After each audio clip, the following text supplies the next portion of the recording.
Irmãos, tema da mensagem que o Senhor colocou no nosso coração hoje: o segredo de uma vida frutífera. O segredo de uma vida frutífera. João 15, de 1 a 11, vamos fazer a leitura desse texto. Eu sou a videira verdadeira e meu Pai é o viticultor. Toda vara em mim que não dá fruto, Ele a corta, e toda vara que dá fruto, Ele a limpa, para que dê mais fruto. Vós já estáis limpos pela palavra que vos tenho falado. Permanecei em mim, e eu permanecerei em vós. Como a vara de si mesma não pode dar fruto, se não permanecer na videira, assim também vós, se não permanecerdes em mim. Eu sou a videira, vós sois as varas. Quem permanece em mim e eu nele, esse dá muito fruto, porque sem mim nada podeis fazer. Quem não permanece em mim é lançado fora, como a vara, e seca. Tais varas são recolhidas, lançadas no fogo e queimadas. Se vós permanecerdes em mim, e as minhas palavras permanecerem em vós, pedi o que quiseres, e vos será feito. Nisto é glorificado meu Pai, que deis muito fruto, e assim sereis meus discípulos. Como o Pai me amou, assim também eu vos amei. Permanecei no meu amor. Se guardardes os meus mandamentos, permanecereis no meu amor, do mesmo modo que eu tenho guardado os mandamentos de meu Pai, e permaneço no seu amor. Estas coisas vos tenho dito, para que o meu gozo permaneça em vós, e o vosso gozo seja completo. Amém? Que Deus possa abençoar sua palavra e aplicá-la nos nossos corações. O capítulo 15, esse capítulo que acabamos de ler até o versículo 11, faz parte das últimas palavras de Jesus aos seus discípulos antes de ser crucificado. Então nós temos aqui palavras de despedida. Normalmente as últimas palavras de uma pessoa são de grande importância e vale a pena ouvir. Jesus se retira a um lugar reservado, queria ter um tempo a sós com os seus discípulos para dizer-lhes algo muito importante, algo que podemos considerar como a essência da vida cristã, do que significa ser um verdadeiro discípulo de Jesus. Então Jesus começa a contar o que chamamos de parábola da vinha. No Antigo Testamento, Israel era a vinha do Senhor, a vinha de Deus. No livro do profeta Isaías, no capítulo 5, o profeta refere-se a Israel como a vinha do Senhor e relata todo o investimento que Deus fez em Israel, na expectativa, a esperar que Israel desse uvas boas. Nós lemos assim: o meu amado tem uma vinha em um outeiro fértil, e a cercou, e a limpou das pedras, e a plantou de excelentes vides, e edificou no meio dela uma torre, e também construiu nela um lagar, e esperava que desse uvas boas, mas deu uvas bravas. Deus investiu o seu melhor na vinha, e a vinha produziu o seu pior. Uvas bravas, uvas amargas. Israel fracassou como vinha do Senhor, não produziu os frutos esperados pelo grande agricultor ou grande viticultor que é Deus. Então agora Jesus surpreende os discípulos e diz: não é Israel a vinha de Deus, eu sou a vinha verdadeira. A vinha que era Israel não cumpriu o seu papel, não satisfez as expectativas do viticultor, foi uma frustração total. Por isso, o privilégio de ser a vinha de Deus foi retirado de Israel, e eu sou, disse Jesus, a vinha verdadeira. Então Jesus diz que Ele é a videira e que nós somos a vara, estamos ligados nele, como a vara está ligada à videira, e que a expectativa do grande viticultor é de darmos muito fruto. É perfeitamente normal que um viticultor, nós temos um aqui, né, irmão Agostinho, né? É normal que ao plantar uma videira tenha a expectativa de que seus ramos produzam muitos frutos. Essa é a expectativa de Deus para nós. Então, irmãos, a grande pergunta é a seguinte: estou a satisfazer a expectativa de Deus? Estou a cumprir o propósito de Deus? Ou estou a repetir a história de Israel que fracassou? Nesta parábola, Jesus diz que há 4 categorias de frutificação. Há o ramo que não produz fruto algum, há outro ramo, outra vara que produz algum fruto, há também a vara que produz muito fruto, e finalmente a vara que produz mais fruto ainda. Esses ramos ou essas varas representam 4 categorias de crentes: o crente sem fruto algum, o crente com algum fruto, o crente com mais fruto e o crente com muito fruto. Que tipo de crente somos nós? Em que categoria ou em que grupo nós estamos?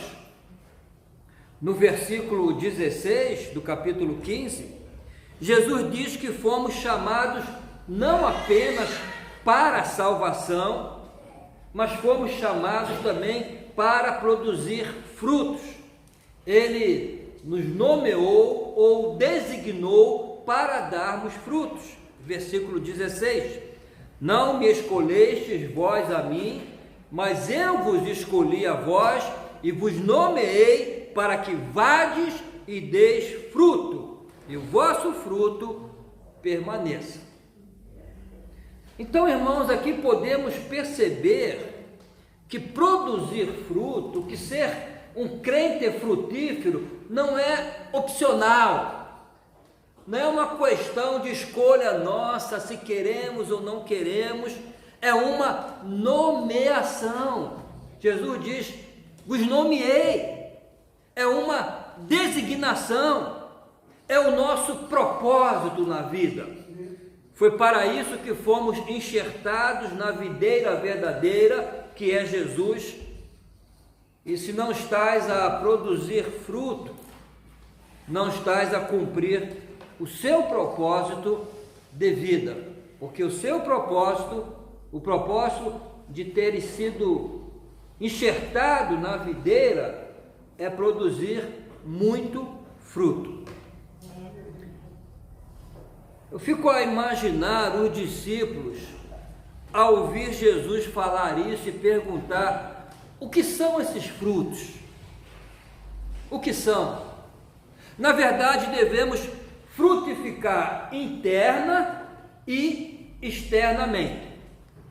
Frutificamos internamente quando produzimos ou permitimos que o Espírito Santo trabalhe em nossa vida para produzir em nós o caráter de Cristo, ou as virtudes de Cristo, que em Gálatas 5:22 são descritas como o fruto do Espírito.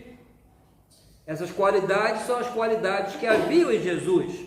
Gálatas 5:22, mas o fruto do Espírito é o amor, o gozo, a paz, a longanimidade, a benignidade, a bondade, a fidelidade, a mansidão e o domínio próprio. Essas virtudes, essas qualidades que haviam em Cristo é que devem haver em nós também. É o fruto que devemos produzir internamente. Mas também frutificamos externamente quando produzimos resultados para o reino de Deus. Quando discipulamos alguém, quando levamos o evangelho a uma pessoa para que se converta, esses resultados são as almas que devemos ganhar para Jesus. Nessa parábola, vemos claramente a expectativa e o trabalho do grande viticultor para que cheguemos a esse estágio, ao estágio ideal de dar muito fruto. No versículo 2, Jesus diz assim: toda vara em mim que não dá fruto, ele a corta, e toda vara que dá fruto, ele a limpa, para que dê mais fruto. Irmãos, esse texto tem sido mal interpretado. Eu mesmo já interpretei mal esse texto. Até que eu fui lá no grego e vi o significado dessa palavra cortar aí. É um verbo aio, ou ádio. No grego não é cortar e jogar fora. Essa vara não é a mesma do versículo 6. A vara do versículo 6 não está em Cristo, não permaneceu nele. Aí a do versículo 6, ela é cortada e lançada fora do fogo para ser queimada. Essa não. Essa está em Cristo. Ele diz: toda vara em mim. E se alguém está nele, está em Cristo, nova criatura é. Então não pode ser cortado e jogado fora no fogo para ser queimado, porque uma vez salvo, salvo para sempre. O verbo cortar no grego significa podar. Podar. Não é cortar para jogar fora aquela vara, vai podar, tirar dela aquilo que está a dificultar a sua produção, a sua frutificação. E aqui tem a ver com a disciplina de Deus, que Deus aplica em nós. Muitas vezes Ele usa a tesoura da disciplina para tirar o que está demais na nossa vida e a impedir ou atrapalhar que sejamos frutíferos. Então Deus poda esta vara, e às vezes dói esse processo de podar. Mas no versículo 3 fala sobre o principal instrumento que Deus usa para limparmos, a fim de darmos mais fruto. Vós já estáis limpos pela palavra que vos tenho falado. O principal instrumento de Deus para limpar-nos, a fim de que possamos dar mais fruto, é a palavra. Vós já estáis limpos pela palavra. Daí, irmãos, a importância em conhecermos a palavra, estudar a palavra e obedecer a palavra. Deus trabalha em nós principalmente através da sua palavra e pela ação do Espírito Santo, para que sejamos crentes frutíferos e não ociosos. Mas se não respondemos à palavra, aí vem a poda. Ele usa a tesoura da disciplina para podar-nos e fazer-nos frutíferos, mas não desiste de nós, porque nós estamos em Cristo. No versículo 4 e 5 diz o que devemos fazer para darmos muito fruto. Permanecer em mim, e eu permanecerei em vós. Como a vara de si mesma não pode dar fruto se não permanecer na videira, assim também vós, se não permanecerdes em mim. Eu sou a videira, vós sois a vara. Quem permanece em mim e eu nele, esse dá muito fruto, porque sem mim nada podeis fazer. Então, irmãos, aprendemos aqui que o segredo de uma vida frutífera é permanecer em Cristo. O verbo permanecer aparece 10 vezes nesse capítulo. Essa é a ênfase do texto. Se queremos ser frutíferos, precisamos permanecer em Cristo.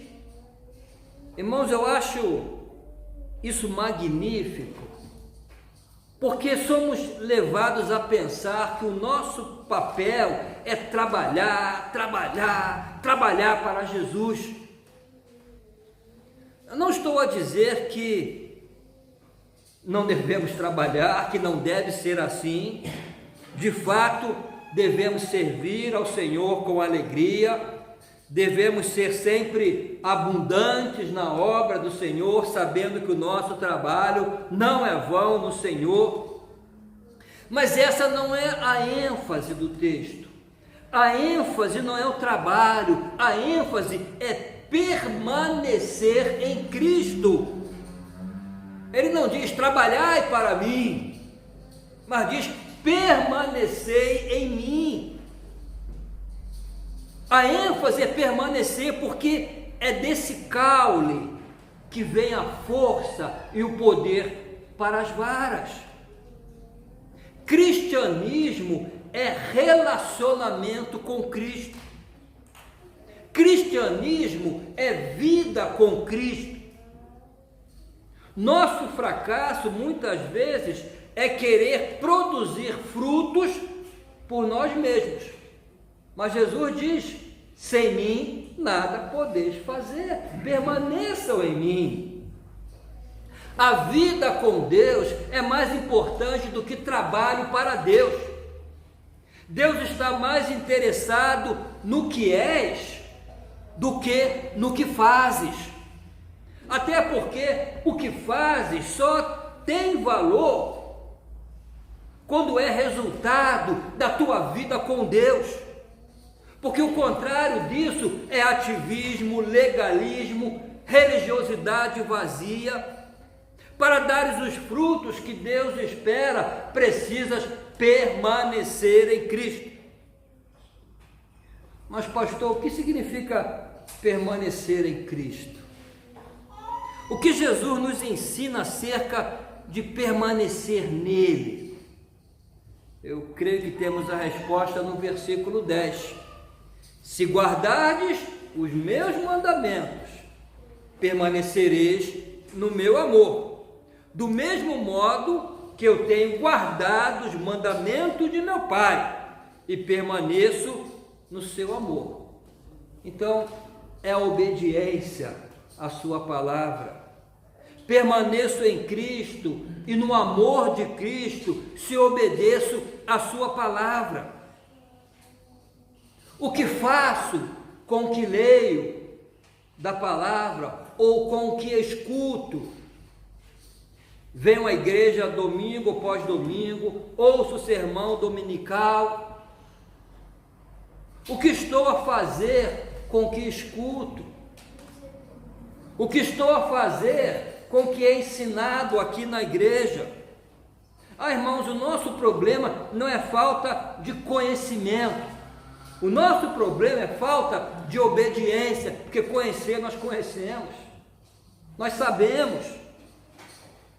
Ninguém poderá dizer: errei porque não sabia, deixei de amar o meu próximo porque não sabia que esse é o principal mandamento, não tive domínio próprio porque não sabia que faz parte do fruto do Espírito, deixei de ter uma vida cheia do Espírito Santo porque não sabia que devia ser assim. Menti porque não sabia que não devia mentir. Fiz coisas erradas porque não sabia. Deixei de ganhar almas para Jesus, deixei de fazer discípulos para Jesus porque não conhecia esse mandamento. Irmãos, nenhum membro da nossa igreja, eu tenho consciência disso, poderá dizer isso, porque nós sabemos tudo isso. Não foi ensinado não só pelo pastor Ricardo nesses 4 anos que eu vou fazer aqui, mas por todos os pastores que já passaram por aqui, tenho certeza. Jesus está a dizer que para permanecer nele e em seu amor, preciso obedecer. A vida tem que mudar. Não é só escutar, mas a vida tem que mudar. E quais são os resultados de permanecer em Cristo? Jesus apresenta alguns. Versículo 7. Se vós permanecerdes em mim, e as minhas palavras permanecerem em vós, pedi o que quiserdes, e vos será feito. Irmãos, isso significa vida cristã vitoriosa. Vida cristã vitoriosa. Jesus diz que se permanecemos nele, teremos vitória na oração. E ter vitória na oração é ter vida cristã vitoriosa. Então a pergunta é: tenho tido vitória na oração? Vitória na oração tem muito mais a ver com a vida que levas do que com o que pedes. Muito mais a ver da tua permanência com Cristo do que o que pedes. Precisas permanecer nele, em sua palavra. Isso significa comunhão com o Senhor. Sem comunhão com o Senhor não há vida vitoriosa de oração.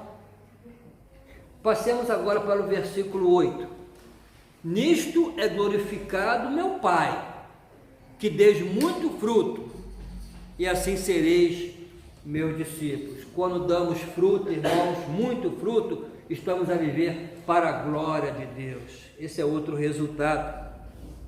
Deus é glorificado na nossa vida quando permanecemos em Cristo e damos muito fruto. Então a pergunta agora é: Deus está a ser glorificado na tua vida? Estás a dar muito fruto para a glória de Deus? O propósito de Deus para a nossa vida, que fique bem claro, é darmos muito fruto. Essa é a vontade de Deus para nós e o seu plano para nossas vidas. É que sejamos frutíferos.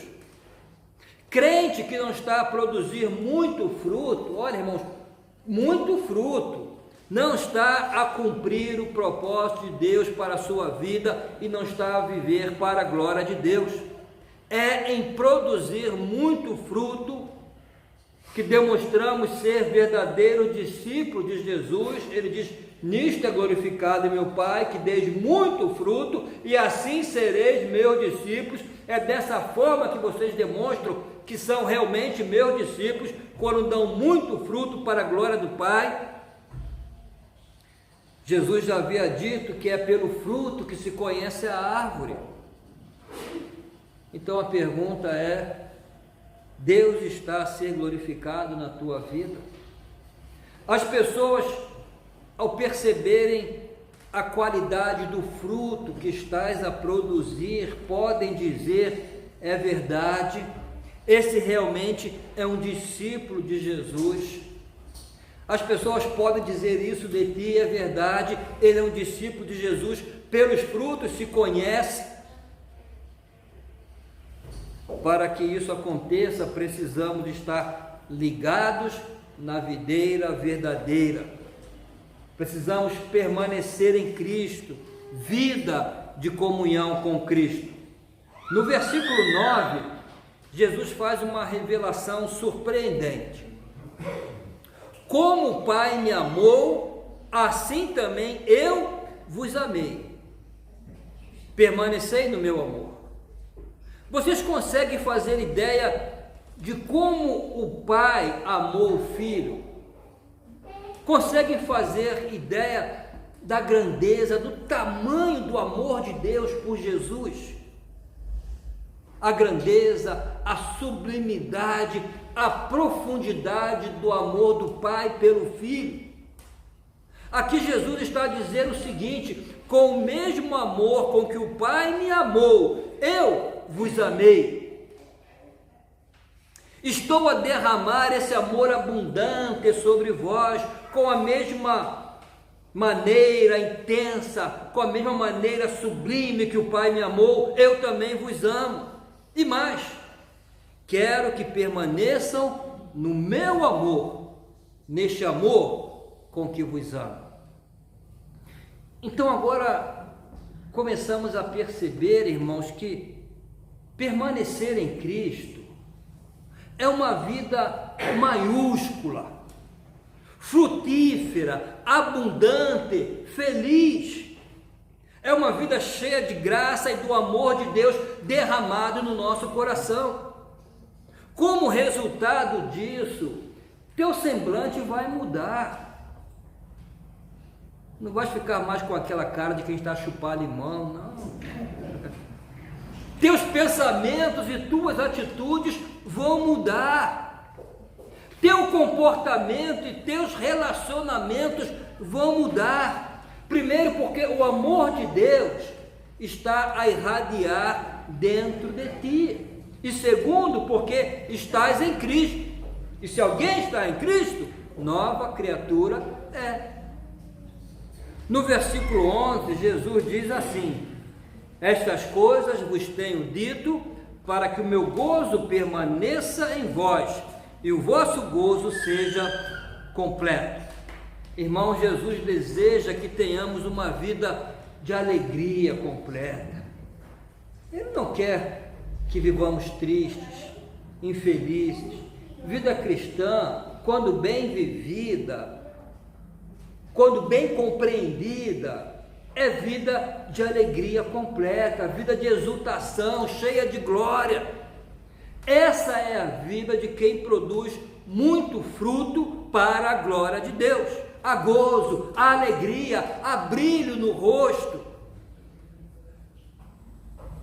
Eu vou concluir essa mensagem, irmãos, com duas afirmações que quero que fiquem bem gravadas na tua mente e no teu coração. Primeiro, se não estás a produzir muito fruto, não estás a satisfazer a perspectiva do dono da vinha, que é o nosso Deus. Ele espera muito fruto. Deus espera que sejas frutífero, que produzas muito fruto. Segunda afirmação: vida cristã saudável é a vida que produz muito fruto, interna, como já disse, e externamente. A vara que não produz fruto é porque está doente, tem que ser podada. Por outro lado, quanto mais fruto a vara produz, é sinal de vida saudável, de que é saudável. Produzimos fruto internamente, já disse, quando permitimos que se produza em nós o fruto do Espírito, as qualidades de Cristo. Frutificamos externamente quando produzimos resultados para o reino de Deus, quando ganhamos almas para Jesus. No Salmo 80, ao ver Israel devastado em consequência dos seus pecados, o salmista fez a seguinte oração: visita a sua vinha, Senhor, visita. Somos a vinha do Senhor. Talvez haja ramos secos na nossa igreja, ramos caídos, muita folhagem, muita aparência, mas nenhum fruto, não sei. Porém, a minha oração é que o dono da vinha nos visite. Se tiver que usar a tesoura da disciplina, que use. Que o Senhor nos visite para que possamos produzir muito fruto, a fim de que Deus seja glorificado na nossa vida e na nossa igreja. Amém?